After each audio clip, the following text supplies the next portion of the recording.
নমস্কার বন্ধুরা, সবাই কেমন আছো? আশা করি সবাই ভালো আছো। আর সবারই সুন্দর ভালোবাসা নিয়ে শুরু করেছি আমার এই নতুন সুশান্ত কিচেনের এই নতুন ব্লগ ভিডিওটা।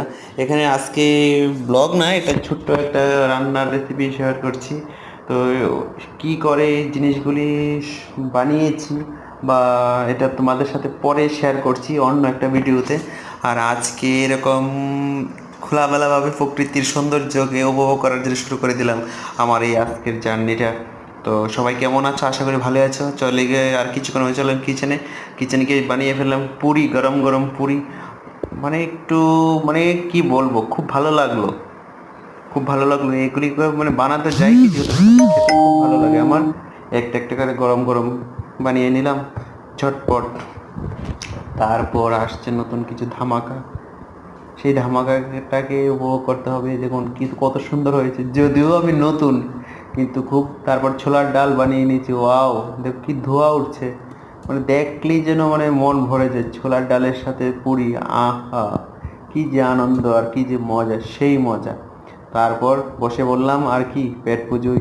তারপর এরকম করে পুরিটাকে একটু ছিঁড়ে তারপর ছোলা দিয়ে মুখের মধ্যে দিয়ে দাও, ওয়াহ! সেই সেই সেই মজা লাগবে, বলার বাইরে। হয়তো কেউ দূর থেকে দেখলে বলবে জানি না কিরকম হয়েছে, কিন্তু এরকম ভাবে ছোলার ডালের সাথে চুবিয়ে তার মুখে দিয়ে, একদম মুখে দিলে যেন অসাধারণ শান্তি লাগে, সেই মজা। আর কি বলবো বন্ধুরা, মানে ডালটাও এমন হয়েছে আর খেতে খুবই ভালো লাগছে, অসাধারণ। আমি বারবার বলছো, খুব ভালো লাগছে। তারপর চলে গেলাম আমি কসবেশ্বরী মন্দিরে, গিয়ে আমার বড় ভাইয়ের সাথে গেলাম, ওইখানে গিয়ে স্নান করলাম দিঘিতে। দীর্ঘ 15 বছর পর ওই মন্দিরে গেলাম সেই ভাইয়ের কারণে, ভাই আমাকে নিয়ে গিয়েছিল।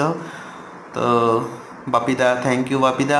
15 বছর পর সেই মন্দিরে যাওয়ার সৌভাগ্য হলো বাপিদার হাত ধরে।